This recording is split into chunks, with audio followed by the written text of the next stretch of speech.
নমস্কাৰ মৰমৰ ছাত্ৰ ছাত্ৰীসকল তোমালোকক মোৰ ভিডিঅ'টোলৈ স্বাগতম জনাইছোঁ। আজিৰ এই ভিডিঅ'টোত মই লৈ আহিছোঁ দ্বিতীয় শ্ৰেণীৰ আগন্তুক হ'ব লগা চতুৰ্থ মূল্যায়ন 2023 বৰ্ষৰ প্ৰশ্ন পেপাৰ সম্ভাৱ্য কুৱেশ্যনসমূহ। যদিহে তোমালোকে মোৰ ভিডিঅ'টোলৈ প্ৰথমবাৰ পৰা আহিছা তেনেহ'লে মোৰ চেনেলটো ছাবস্ক্ৰাইব কৰি দিবা আৰু কাষতে থকা বেল আইকনটো দবাই দিবা। ব'লাচোন আজিৰ এই ভিডিঅ'টো আৰম্ভ কৰোঁ। প্ৰথমে মই ভাষাৰ ওপৰত কেইটামান কুৱেশ্যন লৈ আহিছোঁ। 50 নম্বৰ মুঠ 50 নম্বৰ আছে, তোমালোকে ঘৰতে অভ্যাস কৰিব পাৰিবা। চোৱাচোন, প্ৰথমে 1 নম্বৰ দিয়া আছে উত্তৰ লিখা। আমাৰ দেশ কোন চনত স্বাধীন হৈছিল? তোমালোকে পাৰিলে এই প্ৰশ্নকেইটা লিখি ল'বলৈ চেষ্টা কৰিবা। খ, ভাৰতবৰ্ষৰ ৰাষ্ট্ৰীয় চৰাই কি? গ, ৰামায়ণ কোনে ৰচনা কৰিছিল? ঘ, গ্ৰীষ্ম ঋতুত কি কি মাহ হয়? কি কি মাহ হয়? ইয়াত হয়তো থাকি গৈছে।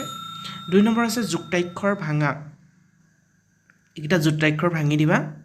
তাৰপিছত 3 নম্বৰটো হৈছে যুক্তাক্ষৰ গঠন কৰা। তাৰপিছত 4 নম্বৰ হৈছে ৰান্ধনী ঘৰৰ আলাপ কবিতাটি প্ৰথম 8 শাৰী মুখস্থ লেখা। 5 নম্বৰ দিয়া আছে বাক্য ৰচনা কৰা। সন্মুখ, প্ৰিয়, ব্ৰহ্মপুত্ৰ। 6 নম্বৰ দিয়া আছে উপযুক্ত শব্দটোৰ লিখা। ক দিয়া আছে ঘাঁহ থকা ঠাই। খ, ফুল থকা ঠাই। গ, মাহ শস্য থকা ঠাই। 7 নম্বৰ দিয়া আছে হাতৰ আখৰ লিখা। সঞ্চয় কৰা ভাল অভ্যাস।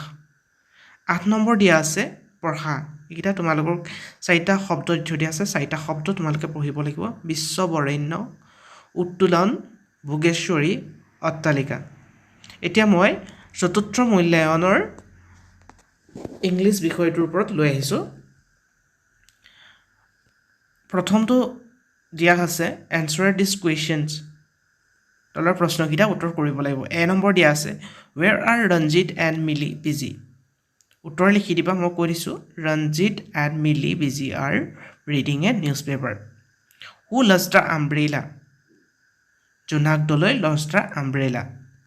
চি নম্বৰ আছে what is the name of the village?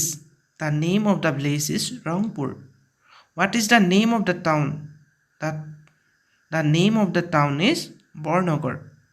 What is the school celebrating? এইটো ই নম্বৰ হৈছে What is the school celebrating? The school celebrating is song and dance. What are the children going to perform? উত্তৰ লিখিবা The children going to perform are sing and song. এইটো প্ৰথমে ইটো হৈছে What is the school celebrating? ইয়াৰ উত্তৰটো লিখিব The school celebrating শিল্পী The school is celebrating শিল্পী দিৱস। তাৰপিছত দিয়া আছে 2 নম্বৰ প্ৰশ্নটো হৈছে add ly to the underline word and complete the sentence. এতিয়া যেইটা আণ্ডাৰলাইন কৰি থোৱা আছে শব্দকেইটা, এই শব্দকেইটাৰ খালী ঠাইত বহাব লাগে আৰু শব্দটোৰ লগত ly যোগ কৰিব লাগে। চোৱাচোন, প্ৰথমে এটো দিয়া আছে your dress is nice, ইফালে দিয়া আছে your dress is nicely।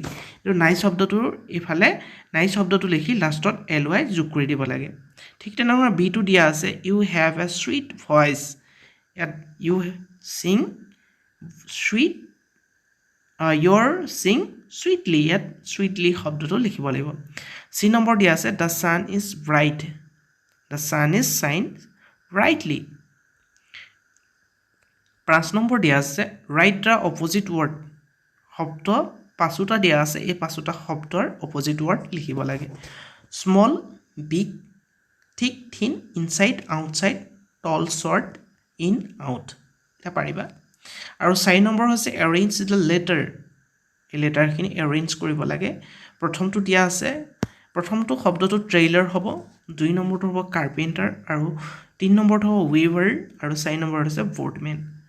তাৰপিছত 5 নম্বৰ দিয়া আছে শব্দৰ তলত কেইটামান শব্দ দি থৈ দিয়া আছে, এই শব্দকেইটা পঢ়িব লাগে। প্ৰথমটো আছে city, party, happy, birdman, basket, birds, chat, shoemaker, perform, children. ইয়াৰ পিছত আহিছে পৰিৱেশৰ প্ৰশ্নকেইটা চোৱা। 1 নম্বৰ দিয়া আছে উত্তৰ লিখা। ক, চিকাৰ কৰা এবিধ প্ৰাণীৰ নাম লিখা। খ, বেলি কোন দিশত মাৰ যায়? গ, আমেৰিকা কোনে আৱিষ্কাৰ কৰিছিল? ঘ, কুম্ভীৰ এবিধ কি? ঙ, খোৱা খাদ্যবোৰ কেনেদৰে ৰাখিব লাগে? এতিয়া 2 নম্বৰ দিয়া আছে উপযুক্ত শব্দটো বাছি খালী ঠাই পূৰ কৰা। ক গৰু ড্ৰেছ জন্তু ইয়াত দুটা শব্দ দি থোৱা দিছে এই দুটা আহি পিনে কোনটো শব্দ এই খালী ঠাইত বহিব তোমালোকে লিখিব লাগিব ভেকুলী পোৱালিক ড্ৰেছ বোলে কি বোলে লিখি দিবা তাৰপিছত চোৱা গ নম্বৰ দেশৰ হকে প্ৰাণ আহুতি দিয়াজনক ড্ৰেছ বোলে দেশৰ হকে প্ৰাণ আহুতি দিয়াজনক কি বোলে ইফালে লিখি দিয়া আছে যিকোনো এজন লিখি দিবা কি যিকোনো এটা লিখি দিবা যিটো হয় সেইটো শুদ্ধটো লিখি দিবা আমি সদায় হৈ ড্ৰেছ হৈ থাকিব লাগে গছ লতা তৰু তৃণ আদিক ড্ৰেছ বোলে তাৰপিছত চোৱা 3 নম্বৰ কাক কি বোলে লিখা যি বনত বাস কৰে খ খাবলৈ অনা কলপুলি গ বাটেৰে যোৱা মানুহ ঘ নগৰত থকা মানুহ ঙ কঁঠালৰ কলিক তাৰপিছত চোৱা 4 নম্বৰ আছে আঁচটানি মিলোৱা সোঁফালৰ লগত বাওঁফালৰ শব্দ দি থৈ দিয়া আছে আৰু যিটো শুদ্ধ হয় তাত লিখিব লাগে প্ৰথম চোৱা প্ৰথম চাইডে দিছে বাঘ ভালুক কি হয় হাবিত থাকে ইয়াত হাবিত থকা দিলে পুনাই দিবা সাপে আহাৰ হিচাপে কি খায় চুবাই নাখায় কিলিহে থয় নিচেই সৰু ঘৰক বজাবলৈ নখ দীঘল নকৰিবা কি হ'ব মলি জমা হয় শুক্ৰ এটা গ্ৰহ তাৰপিছত চোৱা 5 নম্বৰ মুখে মুখে কোৱা তোমাৰ অসমীয়া কিতাপখনৰ নাম কি তাৰপিছত দিয়া আছে তোমাৰ বিদ্যালয়ৰ প্ৰধান শিক্ষয়িত্ৰীৰ নাম কি তাৰপিছত দিয়া আছে বৰ্তমান অসমৰ শিক্ষামন্ত্ৰীজনৰ নাম কি তাৰপিছত ঋতু কেইটা আৰু কি কি তাৰপিছত গণিতৰ দিয়া আছে চোৱা তেনেদৰে খালী ঘৰত কি হ'ব লিখা 16 ড্ৰেছ 20 22 ড্ৰেছ এতিয়া ইয়াত দুঘৰকে জপিওৱা হৈছে গতিকে 16ৰ পিছত কি হ'ব তোমালোকে লিখিবা খ নম্বৰ দিয়া আছে 400 যোগ 5 সমান কিমান হ'ব লিখিবা যোগ কৰিবা 400 লগত 5 তাৰপিছত গ নম্বৰ দিয়া আছে 150 মাইনাছ মানে বিয়োগ 40 সমান কিমান হ'ব লিখিবা 1 টকা সমান ড্ৰেছ পইচা ঙ ড্ৰেছ মাইনাছ 6 ইকুৱেল টু 8 তাৰপিছত 2 নম্বৰ দিছে আখৰেৰে লিখা 522 305 85 3 নম্বৰ দিয়া আছে সংখ্যাৰে লিখা 450 864 54 তাৰপিছত 4 নম্বৰ দিয়া আছে 207তকৈ ডাঙৰ সংখ্যাটোত গোল চিন দিয়া ইয়াৰ পৰা 207তকৈ যিটো সংখ্যা সৰু হয় 207তকৈ ডাঙৰ সংখ্যাটো যিটো হয় তাত গোল চিনটো দি দিব লাগে তাৰপৰা 5 নম্বৰ দিছে আটাইতকৈ সৰু সংখ্যাটোত গোল চিন দিয়া ইয়াত কেইটামান সংখ্যা দিয়া আছে আৰু এই সংখ্যাকেইটা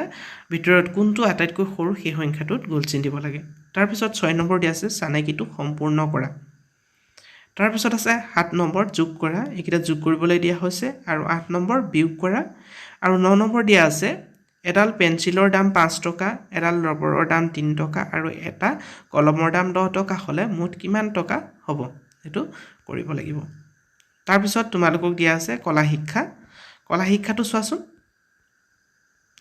মৰমৰ ছাত্ৰ ছাত্ৰীসকল যদিও তোমালোকে এতিয়া মোৰ ভিডিওটো মানে চেনেলটো সাবস্ক্ৰাইব কৰা নাই তেতিয়াহলে সাবস্ক্ৰাইব কৰিবলৈ নাপাহৰিবা আৰু কাষতে থকা বেল আইকনটো দবাই দিবা এতিয়া চোৱা কলা শিক্ষাৰ ভিতৰত দিয়া আছে ডাঙৰকৈ এটা আম আঁকা তাৰপিছত দিয়া আছে জ্বলি থকা মমবাতি এডাল আঁকা 3 নম্বৰতে এটা ঘৰ আঁকা 4 নম্বৰতে আছে এটা তৰা আঁকা তাৰপিছত 5 নম্বৰতে আছে উত্তৰ লিখা বাহেৰে সজা দুবিধ সামগ্ৰীৰ নাম লিখা খ বিদ্যালয়ৰ প্ৰধানজনক কি বোলে গ দুবিধ খেলৰ সঁজুলিৰ নাম লিখা ঘ পানীত চলা দুখন যানবাহনৰ নাম লিখা এয়া আছিল দ্বিতীয় শ্ৰেণীৰ প্ৰশ্ন কাকত সম্ভাৱ্য আহিব লগা কুৱেশ্যনসমূহ যদিহে তোমালোকক এই কুৱেশ্যনখিনিৰ পিডিএফটো লাগে তেতিয়াহ'লে মোক ইনবক্স কৰিবা আৰু মোৰ টেলিগ্ৰাম আইডি আছে সেই টেলিগ্ৰাম আইডিত তোমালোকে মেছেজ কৰিবা জয়েন হৈ ল'বা